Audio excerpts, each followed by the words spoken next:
गुरु जी संत रविदास जी जो थे उनके पावा के चरण है छतरी के नीचे, मीरा के गुरु जी। जी।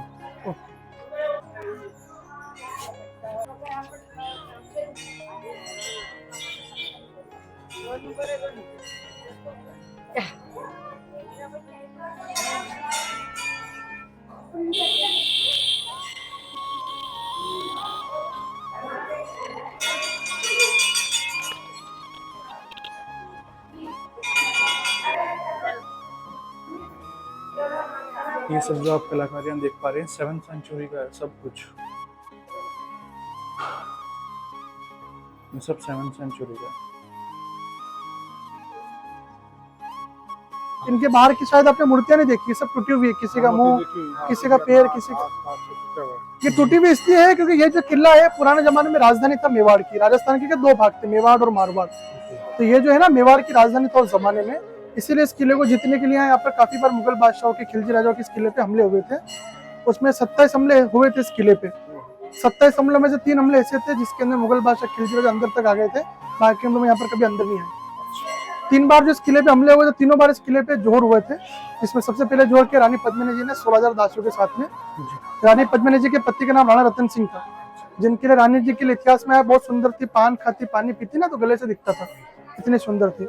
जब सुंदरता के बारे में खिलजी को पता चला तो उसने कहा मैं रानी को देखना चाहता हूँ, लेकिन उस जमाने में राजपूत लोग थे, पर्दा चलता तो औरत को दिखाते नहीं थे। तो खिलजी ने रानी को देखने के लिए इस पूरे किले को घेर लिया था चारों तरफ से, और खाने पीने के अनाज को नीचे से लूट लिया था। 6 महीने 7 दिन तक घेर के रखा। जब यहाँ के सेना के पास अनाज खत्म हुआ, सब सैनिक धीरे धीरे मरने लगे, तो अंत में जाके रानी के पति ने रानी दिखा दूंगा लेकिन आईनों में दिखाऊंगा। फिर रानी को दिखाया था आईने में। फिर जब वो देखकर चला गया खिलजी रानी को, तो अपने मन में सोचा जो देखने में सिविल है, जब शादी करूंगा जब कैसा होगा। तो रानी के जो पति रतन सिंह जी थे वो छोड़ने गए थे खिलजी को किले के पीछे। वहां खिलजी ने रानी के पति को बंदी बना लिया और रानी से कहा तुम मुझसे अगर शादी नहीं करोगे तो मैं तुम्हारे पति को नहीं छोड़ूंगा, वरना तुम्हारे पति को तेरे मार दूंगा। तो रानी ने कहा कि मैं तैयार हूँ शादी करने के लिए, लेकिन मेरी शर्त है, मेरे जो साथ में दासियां हैं, मेरी सहेलियां हैं, सब मेरे साथ 800 पालकी में बैठकर आपके साथ दिल्ली चलेगी। तो खिलजी ने कहा ठीक है। तो रानी क्या करती है, अपने पति को छुड़वाने के लिए उन पालकी में दासियों की जगह सैनिक को बैठा देती है। फिर वो सैनिक किले के पीछे जाते राजा को छुड़वाने के लिए, तो छुड़ाकर किले पे लेकर आ जाते राजा को, और खिलजी यहाँ से चला जाता है। लेकिन खिलजी 1 साल के बाद वापस आता है, फिर वो इस किले पे आग के गोले फेंकता है। तब यहाँ के राजपूत लोग युद्ध में लड़ते लड़ते शहीद हो जाते हैं। फिर लास्ट में रानी पद्मिनी जिंदा आग में कूदकर 16,000 उसके दासियों साथ में जलकर जोहर करती है। और फिर अलाउद्दीन किले चढ़कर देखता है जिस रानी किले में युद्ध किया वो रानी मुझे ने मेरे तो किला किस काम का, तो उसमें गुस्से में आके पूरे किले को इस तरह से तोड़ दिया था। इसीलिए सर मूर्ति वगैरह ये टूटी हुई है। उसी जमाने से यहाँ पे कहावत बोलते हैं, तालों में ताल, नैनीताल, बाकी सब तलैया, गढ़ों में गढ़, चित्तौड़गढ़, बाकी सब गढ़ैया, और रानी में रानी थे पद्मिनी रानी, बाकी सब रनैया। उसी जमाने की कहावत है।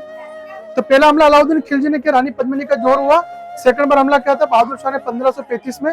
तब यहाँ पे राजा राणा संग्राम थे और उनकी पत्नी थी रानी कर्णावती, जिन्होंने बाबर के बेटे हुमायूं को यहाँ से खत के रूप में गाकी भेजी थी, लेकिन वो आने में दिल्ली से 2 दिन लेट हुए थे। तब तक बहादुर शाह की सेना अंदर तक आ गई थी। तो इसी किले पे सेकंड टाइम रानी कर्णावती जी ने 13,000 दासियों के साथ में जोहर किया था। और लास्ट हमला किया था यहाँ पर अकबर ने, तब यहाँ 700 दासियों ने जोहर किया था। अकबर ने किया था, तो यहाँ सेनापति थे जयमल पत्ता, उदय सिंह जी के सेनापति, उन्होंने युद्ध किया था। महाराणा प्रताप थे, महाराणा प्रताप का हल्दी घाटी में युद्ध हुआ था। उससे पहले युद्ध यहाँ हुआ था, यहाँ उनकी पूरी सेना हार गई थी। फिर बाद में महाराणा प्रताप हल्दी घाटी के जंगलों में गए, यहाँ के भी राजा रहे। तो ये वो 3 हमले थे जो मैंने आपको बताया, अंदर तक आ गए तो इस किले को डिस्ट्रॉय कर दिया। 3 बार जोहर हुए थे। अधिकतर लोगों को अगर एक जोहर के बारे में पता होता पद्मिनी के बारे में, लेकिन 3 बार जोहर हुए थे। अब चलेंगे अपन आगे। ये जो स्तंभ आप देख रहे हैं बना हुआ है, इसको बोलते हैं विजय स्तंभ। इसको बनवाया था महाराणा कुंभा ने सन 1448 के अंदर, 1448 में। महाराणा कुंभा ने मालवा और गुजरात, मालवा में होता मध्य प्रदेश, वहाँ के राजा महमूद खिलजी और गुजरात के राजा अहमद शाह, दोनों को यहाँ के राजा महाराणा कुंभा ने हराया था। उसके उपलक्ष्य में फिर स्तंभ का निर्माण किया। हाँ, पूर्वज थे सर। हाँ, और कहते ये भी है कि दूसरा कारण बनने का है तो जो राजा के सोल्जर्स होते थे उसके ऊपर चढ़कर पूरे किले की वॉच भी करते थे, निगरानी के। हाँ, इसके ऊपर जाना अंदर अलाउड था, गवर्नमेंट ने कोविड के टाइम बंद कर दिया था, उसके बाद वापस अलाउड नहीं किया जाना। जाने के लिए इसके अंदर 157 सीढ़ियां चढ़नी पड़ती है, 157 स्टेप से ऊपर तक, गोल को घुमाओ सीढ़ियां ठीक ऊपर तक जाने के लिए। इस स्तंभ को बनने के अंदर उस जमाने के अंदर 10 वर्ष लगे थे और 90 लाख रुपए का खर्चा आया था उस टाइम पर इसको बनने में। और इसकी हाइट है 122 फीट, और इसका आकार देखिए आप डमरू के शेप में, नीचे से पहले 2 मंजिल चौड़ा है ये, फिर बीच में सकड़ा है, फिर ऊपर जाके आप फिर से सेम है। इतना ही छोटा। हाँ, डमरू के आकार में 9 माले का स्तंभ है, 9 मंजिल है ये। जी। और ये जो स्तंभ आप देख रहे हैं, ये जो राजस्थान की जो पुलिस है ना, जितनी भी सबका सिंबल है, जो राइट लेफ्ट साइड में होता है ना पुलिस का बिल्ला बेच, उसके ऊपर ये स्तंभ बना होता है। इसलिए हमारे यहाँ का राजस्थान का ये मेन चीज कहलाता है, इसलिए राजस्थान का गौरव भी कहते हैं। मैंने बताया 113 मंदिर है पूरे किले पे। सबसे बड़ा मंदिर तो दिखा है, सबसे बड़ी मूर्ति जो नीचे मंदिर आप देख रहे हैं इसके अंदर है बड़ी मूर्ति। इस मंदिर के अंदर ब्रह्मा विष्णु महेश जी का, शिव जी के 3 रूप एक साथ है। एक ही पत्थर, एक ही चट्टान पे 9 फीट का मूर्ति है, और त्रिमूर्ति के नाम से मंदिर को जानते हैं। ये 11वीं शताब्दी का बना हुआ मंदिर है। इसी मंदिर को एकलिंग जी का मंदिर भी कहते हैं। हाँ, और ये जो लग रहा है ना पीपल का बड़ा वाला जो पेड़ है, इसके नीचे का जो पूरा इलाका, जो गार्डन आपको दिख रहा है, ये है पूरा जोहर स्थल। यहीं पे रानी पद्मिनी, यहीं पे रानी कर्णावती, और यहीं पे 710 में अलग अलग समय में इस किले पर हमले हुए थे।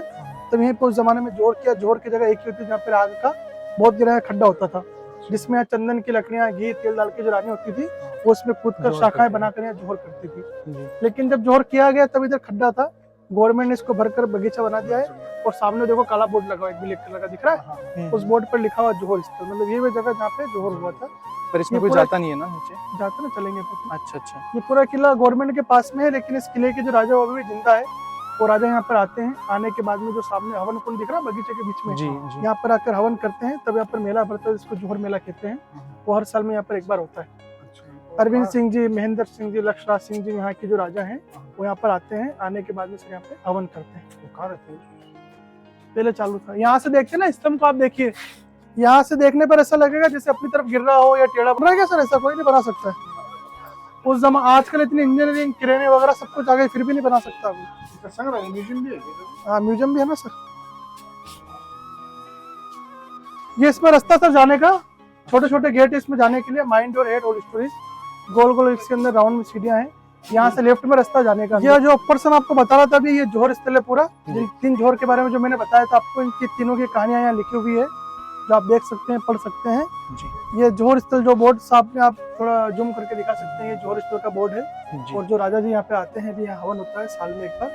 ये पूरा जोहर स्थल है जहाँ जोहर हुआ था उस समय जी। ये पूरा चित्तौड़ शहर है जो सन 1906 के बाद में नीचे बसा था। अच्छा, उससे पहले जो भी होता था किले में होता था, नीचे कुछ नहीं था। ये पानी का जो आप कुंड देख रहे हैं, ऐसे इस किले पर यहाँ 84 पानी के कुंड है, छोटे से कुंड इस किले पे। सभी के अंदर बारिश का पानी इकट्ठा होता है, और इस कुंड का नाम गौमुख कुंड है। वो पानी में जो 3 पिलर खड़े हैं नीचे की तरफ जी, वहाँ पर एक पत्थर का मुंह बना हुआ गाय का जी। वहाँ गाय के मुंह से 12 महीने 24 घंटे पानी गिरता, नेचुरल पानी कहाँ से था किसी को नहीं पता, इसलिए गौमुख कुंड कहते हैं इसको। इसी कुंड में उस जमाने में रानी पद्मिनी जी, कर्णावती जी, यहाँ की जो रानी होती थी, उस कुंड में नहाती थी। नहाने के बाद में उधर वहाँ नीचे एक सुरंग भी है जो भी बंद है। इस सुरंग से होकर अपनी रानी अपने महल में जाती थी, लेकिन सुरंग अभी बंद है। इधर जो हरे कलर का कुंड आप देख रहे हैं, ये 50 से 55 फीट गहरा कुंड है पानी का। ये वाला 55 फीट पहले के जमाने में करते थे पीने के लिए इस्तेमाल, लेकिन अभी नहीं करते हैं। अभी केवल ये पाइप लगाया हुआ है, सिर्फ यहाँ से पेड़ पौधों को देने के लिए पानी निकाला जाता है। जब ये पूरा भर जाता है तो भरने के बाद वो नीचे एक जाली लग रहा है लोहे का, वहाँ से नीचे गिर रहा है। हाँ, नीचे गिरता है, फिर नीचे कुंड में पानी का वहाँ चला जाता है। ये सारा सिस्टम राजाओं के टाइम का ही जी। इससे ऊपर पानी आता है, इससे ऊपर पानी। महेश जी वाला जी, वो ये वही मंदिर है, शिव जी के 3 रूप इसमें एक साथ है जी। जैसे कि अपना बच्चा होता है, कोई खूबसूरत चीज होती है ना, उसको नजर न लगे इसलिए काला टीका लगाते हैं, उसी प्रकार मंदिर को नजर न लगे इसलिए काला पत्थर लगा हुआ है। पूरे मंदिर पे एक ही पत्थर है, ये वाला ब्लैक स्टोन। और ब्रह्मा जी के सवारी होती है ना कमल का फूल, इसलिए मंदिर आप देख सकते हैं पूरा नीचे कमल स्टैंड बना हुआ है। और ये मंदिर के बाद जो आप काम देख रहे हैं, सारा हाथों से क्या हुआ काम है, जिसको हस्तकला कहते हैं। छीनी हथौड़े पत्थरों को तोड़ मोड़ के बारी बारी खोदी, बारी बारी नक्काशी की हुई है। सारा काम जो देखने उसी जमाने का है जी।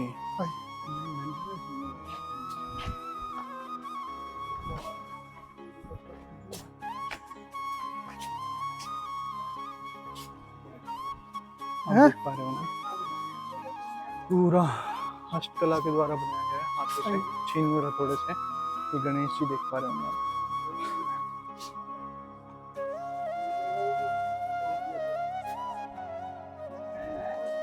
ये नंदी महाराज है।